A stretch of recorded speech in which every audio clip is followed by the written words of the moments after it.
पेटभित्र भएको बच्चालाई मारे मलाई आमा भन्न नदिएर तपाईँले ठुलो पाप गर्नुभयो। यति धेरै पाप बोकेर मर्नुभयो भनेदेखि मरेपछि नरका गएर नि दुःखै दुःख दुःखै दुःख भोग्नुपर्छ के अरे तपाईँले गरेका सबै गल्तीको क्षमा मागेर पश्चाताप गरेर अनि आफूले फेरि गल्ती नदोर्याएर सबैलाई राम्रो व्यवहार गरेर सबैलाई भलो हुने काम गरेर कालगतिले मर्नुभयो भनेदेखि तपाईँ स्वर्ग जान पाउनुहुन्छ। तर मेरो मुन कोमल हो, म सबैलाई माया गर्छु, सबैको भलो चाहन्छु, सबैले राम्रो कर्म गरेको हेर्न चाहन्छु।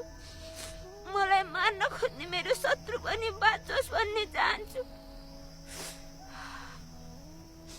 सबैको भलो चाहँदा चाहँदै पनि मेरो विचारलाई मेरो मनलाई कसैले बुझ्दैनन्।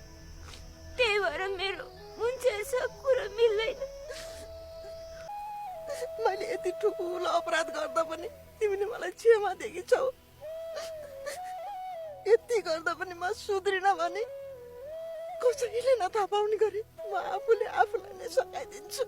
अर्का छोरी हो, आफ्नो जन्म दिने ठाउँ बाउ आमा सबै छोडेर हाम्रो घरलाई आफ्नो सम्झेर आइहे। यसलाई झन् धेरै माया दिएर आफ्नोपनको महसुस गराउनु पर्छ भन्ने कुरो कहिल्यै नबिर्सिनु।